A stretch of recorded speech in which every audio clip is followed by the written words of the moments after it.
What is up, everyone, and welcome back to the Board Game Sensei YouTube channel. I'm your boy Nick, and guys, today we are going to be talking about 5 of what I think to be the most underrated games and games that really people just don't talk about anymore. And honestly, it's a little bit sad because these are some really good games that I really enjoy.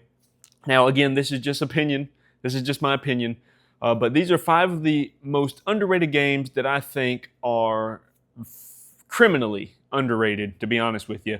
But let's jump right into it. But before we do, if you like what you see, hit the like button, hit the subscribe button, hit the bell notification, or don't do it at all. It's up to you guys. I'm just glad you guys are watching. So there are games in your collection maybe, and there are even games that are circulating out in the board gaming industry that are, honestly, they're just criminally underrated. You have all these overhyped games, these hyped up games that push these games on the back burner, and it's really unfortunate because there are some great games in this hobby and some that haven't even been discovered yet, and I'm looking forward to showing you these 5. So let's hop right into it, and let's go to the number 5 most criminally underrated game in my collection. So for number 5, we have Fort. Now, Fort, man, I probably haven't played this game in a couple years, but this is a solely deck building game where you are like many kids. You're growing your circle of friends, you're grabbing a bunch of pizza and toys, and you're trying to build the best fort. And you do this by drafting cards and playing cards, and you're going to take actions on your turn. But not only that, it's got a really interesting mechanism where not only do when you play those cards, but your cards also let you copy the other player's actions on their turns. And I just think Fort is such an underrated game. You don't hear this game talked about enough. I know that back in maybe I think it was like 2021 or something like that, where Fort was on quite a few people's lists, but this game's so underrated, and I just think it's such a good deck builder. If you like deck building, and if you like leader games, if you like Root, I mean, this is nothing compared to Root, right? But if you like leader games, if you like deck building in general, I think Fort would be a great game for you. And I want to play this with more than just 2 people, but I know that this would be great at a higher player count. But that's my number 5 most criminally underrated board games, and that is Fort. Now let's go to number 4.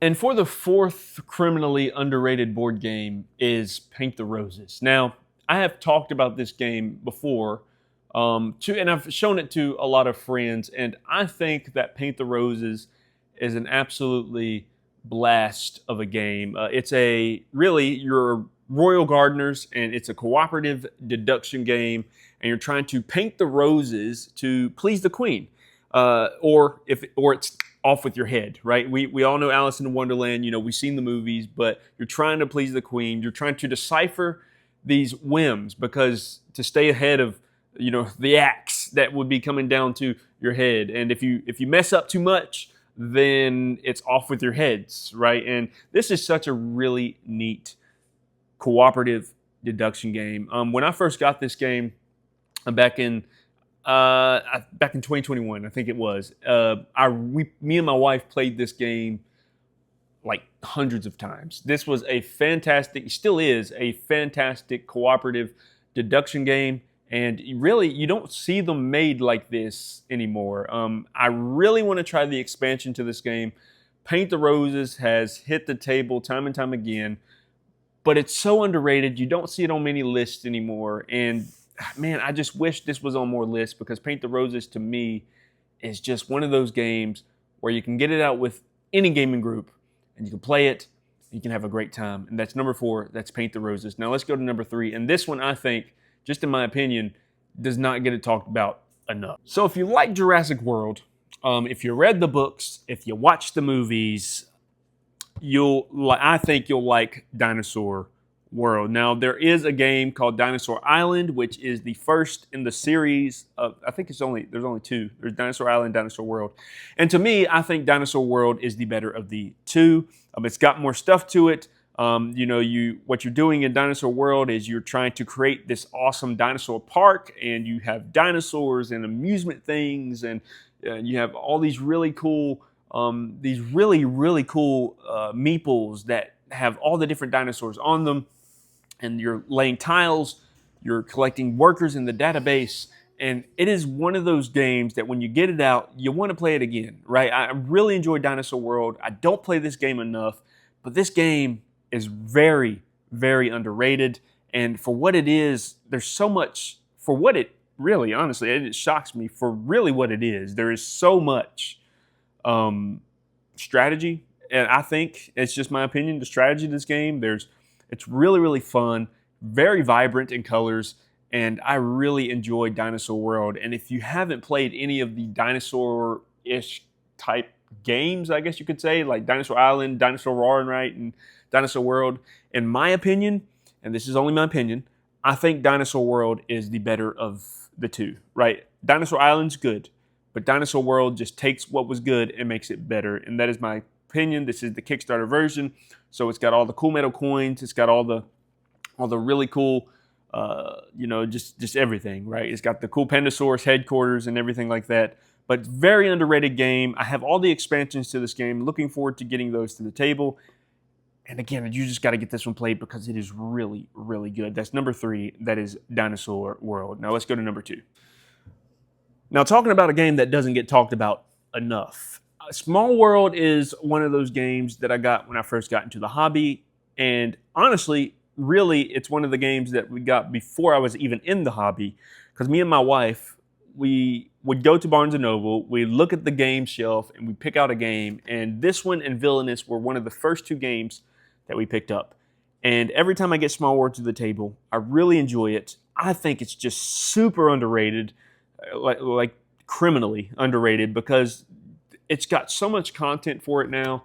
And man, when you play it, you just have a good time. There's these really cool, unique combos where, you can have like flying trolls or, underground skeletons or whatever it may be. And man, or wealthy skeletons, whatever it may be. And this game is just so good. It's an area control game. I guess you get majority control. I don't know which one it would be, but if you know, tell me down in the comments. But I just know that when we get this to the table, it is so fun because what you're doing is you're trying to really keep the races on the board long enough to score the most points. And I think that is a really, really cool and neat mechanic. And by the way, created by Days of Wonder, they always do a fantastic job when they create games. I like their Heat game. I like other games that they have. But Small World, to me, in their catalog, it's just underrated. And if you haven't played Small World, go check it out. Really, really fun. I mean, it's fantasy, right? You can't beat that. I mean, it's really, really cool, and the combos that you can do with it are great. Looking forward to trying to do expansions of this. That's number 2. Now let's go to number 1, and this one doesn't get talked about enough and is not on enough lists. So let's go to number 1, to the final criminally underrated game. Now, Studio Midhall has made something that I think is absolutely fantastic. Beast is a game that you don't hear about enough. And I mean this when I say this is, in my opinion, the best hidden movement game out there. I mean, I played quite a few hidden movement games, and this is the best one out there. And this is just my opinion, right? Now, before I got into hidden movement games, I used to despise them. I didn't like them. I didn't care enough about them. I played Mind MGMT, and I liked it enough to where it stayed in my collection. And it's still in my collection, by the way. I still think Mind MGMT is a great game. But when I played Beast, man, did it blow me away. This is a fantastic hidden movement game and criminally underrated. And I think this should be on more lists because whether you're the Beast trying to complete the objectives to try to win and keep the hunters from hunting you and getting rid of you, or whether you're the hunters where you're trying to hunt the Beast, trying to figure out where the player's going, trying to figure out where maybe the best spot is, or to trap the Beast and to try to change the environment around them. This game is just so fun, and every time I think about it, it just makes me want to play it every single time. And man, oh man, is this game a lot of fun. I have the Shattered Isles expansion here. I have the Great Hunt expansion that I'm still ready to get to the table and try. And I backed the Ashfall expansion, which is the final expansion in the Beast universe. Man, if you haven't played Beast, You need to try it. You need to pick it up. And this Beast Shattered Isle has streamlined the game so well. They added a few things that I think works great in the game. Played 5 players, loved it. Man, if you haven't played Beast, you need to play it. I could talk about this game for hours, and let me tell you, this game is climbing up the list very quickly, especially of my favorite games of all time. We just got a 5-player game of it over the 4th of July weekend, and man, was it a great game. So that is the 5, I think, most criminally underrated board games that are not on enough lists. And you tell me what games you think are underrated and don't get enough love. There are more in my collection that I think are underrated, but these are the 5 that I could just think about today that I think are underrated, that I think need to be played more. But guys, I just want to thank you guys for watching, and I will see you on the next one.